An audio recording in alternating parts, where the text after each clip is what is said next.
ટોપ સ્ટોક્સની details જાણીએ સહયોગી નીરજ અને આરતી પાસેથી. આ બંનેને ગુડ મોર્નિંગ. નીરજ, કયા સ્ટોક્સ પર આજે ફોકસ રહેશે? જી, ઘણા બધા સ્ટોક્સ આજે સમાચારમાં છે. સૌથી પહેલાં પૂનાવાલા ફિનકોર્પ પર આપણે નજર કરીશું. 5,000 કરોડ સુધીનું ફંડ એકત્ર કરવા માટે કંપની QIP અહીંયાથી લાવી શકે છે. ખાસ કરીને આની અંદર 25 કરોડનો બેઝ ફંડ એકત્ર કરશે, 25,000નો ગ્રીન શો ઓપ્શન તેઓ અહીંયાથી રાખશે. લગભગ 15% સુધીનું ઇક્વિટી ડાયલ્યુશન અહીંયાથી જતું જોવા મળી શકે છે. એટલે એના પર એક ખાસ ફોકસ અહીંયાથી રાખવાનો છે. આજના દિવસે QIP અહીંયાથી આપણને આવતો જોવા મળી શકે છે. અને 5,000 કરોડનું અમાઉન્ટ છે, જો કે કંપની તરફથી હજી કોઈ સ્પષ્ટતા નથી આવી, પરંતુ સૂત્રો દ્વારા માહિતી મળી રહી છે. ધ્યાન રાખતા રહીશું કઈ રીતે અહીંયાથી આપણને આગળ અપડેટ આવતી જોવા મળે છે. તે એટલે પૂનાવાલા ફિનકોર્પ પર આજે નજર રાખજો. બીજી તરફ તમારે ITC હોટલ્સ પર નજર રાખવાની છે. અહીંયા GQG પાર્ટનર્સે પોતાનો હિસ્સો વેચ્યો છે. લગભગ 1.3 કરોડ શેર્સ એટલે કે 0.62% જેટલો હિસ્સો 152.67ના ભાવ પર અહીંયાથી વેચતા જોવા મળ્યા છે. 197 કરોડની અંદર આ ડીલ અહીંયાથી થતી જોવા મળી છે. ડિસેમ્બર 2025 મુજબના જો આપણે હિસ્સાની વાત કરીએ તો GQG પાર્ટનર્સ લગભગ 2% જેટલો હિસ્સો હોલ્ડ કરતું હતું, જે હવે ઘટીને અહીંયાથી આપણને 1.33%ની આજુબાજુ રહેતો જોવા મળશે. ધ્યાન રાખીશું કઈ રીતે અહીંયાથી આગળ હવે આપણને બાયર કોણ છે એ અહીંયાથી જાણવા મળશે, તો એના પર પણ એક ધ્યાન રાખીશું. જો કે અત્યારે ખાસ કરીને એક આ ડીલ થયાના સમાચાર આવી રહ્યા છે. ધ્યાન રાખીશું અહીંયાથી કે કઈ રીતે આ કામમાં આજે આપણને એક કામકાજ થતું જોવા મળે છે. બીજી તરફ આજે તમારે ફર્ટિલાઇઝર સ્ટોક્સ પર ખાસ કરીને ધ્યાન આપવાનું છે, કારણ કે કેન્દ્ર સરકારે ખરીફ સિઝન માટે ફર્ટિલાઇઝર સબસિડીમાં 12%નો વધારો કર્યો છે. વૈશ્વિક ભાવમાં અસ્થિરતાની ચિંતા વચ્ચે ખાસ કરીને આ વધારો કરવામાં આવ્યો છે, એટલે એના પર એક ખાસ ધ્યાન રાખજો. લગભગ 41,534 કરોડની સબસિડીની મંજૂરી આપવામાં આવી છે. એટલે આજે GNFC છે, GSFC છે કે બીજા RFC છે, એ બધા જે ફર્ટિલાઇઝર કાઉન્ટર છે ફેક્ટને, એ બધા એના પર એક નજર ચોક્કસથી રાખીશું. મહત્ત્વની વાત છે કે અત્યારે આ બધા જ કાઉન્ટરની અંદર આપણને ગેસ સપ્લાયને લઈને ચિંતાઓ રહેતી જોવા મળી રહી છે. હવે એને પહોંચી વળવા માટે ફર્ટિલાઇઝરના ભાવ ન વધે એને લઈને સરકાર અહીંયાથી સબસિડી વધારી રહી છે, એટલે એના પર એક ફોકસ ખાસ કરીને રાખીશું. બીજી તરફ NHPC પર નજર રાખીએ. Cabinet committee on economic affairs દ્વારા કમલા હાઇડ્રો પ્રોજેક્ટને મંજૂરી આપવામાં આવી છે, અને આ પ્રોજેક્ટની કુલ કિંમત લગભગ 26,000 કરોડ જેટલી છે. અને અરુણાચલ પ્રદેશ સાથે જોઈન્ટ વેન્ચર કરીને NHPC આ પ્રોજેક્ટ લોન્ચ કરવા જઈ રહી છે, એટલે એના પર પણ એક ધ્યાન રાખજો. એક સારું પોઝિટિવ સમાચાર અહીંયાથી NHPC માટે આપણને બનતા દેખાઈ રહ્યા છે, એટલે એના પર પણ આજે એક પોઝિટિવ રિએક્શન અપેક્ષિત છે. બીજી તરફ HPCL પર પણ તમારે નજર રાખવાની. અહીંયા પણ કેબિનેટે રાજસ્થાનમાં રિફાઇનરી ની મંજૂરી એક આપી છે.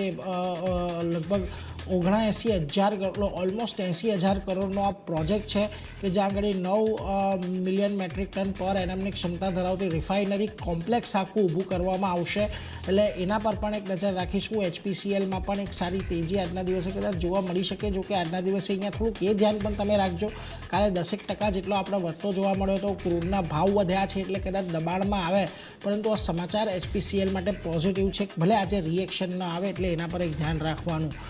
સિગ્નેચર ગ્લોબલ Q4 અપડેટ્સ આવી છે. પ્રી સેલ્સ વેલ્યુ 5% ઘટી 1,540 કરોડ છે.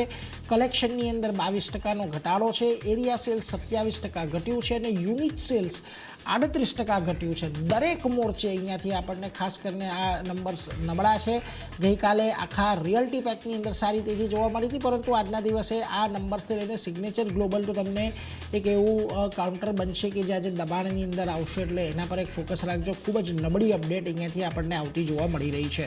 બીજી તરફ ઇન્ફોએજ, એના પર પણ ધ્યાન રાખવાની. Naukri.com, અહીંયા પણ Q4ના અપડેટ આવ્યા છે. સ્ટેન્ડઅલોન બિલિંગ 7.5% જેટલું વધીને 1,057 કરોડ પર રહ્યું છે. રિક્રુટમેન્ટ સોલ્યુશન બિઝનેસ 9.5% વધ્યો છે. રિયલ એસ્ટેટ માટે 99 એકરનો બિઝનેસ છે, લગભગ 2% જેટલો જ વધતો જોવા મળ્યો છે યર ઓન યર બેઝિસ પર. એટલા માટે જુઓ, બ્રોકરેજ અહીંયાથી ખાસ કરીને તમને કહી રહ્યા છે કે મોટે ભાગે સારો અપડેટ અહીંયાથી છે. નોમુરા બાયકોલ સાથે 1500ના ટાર્ગેટ આપી રહ્યું છે.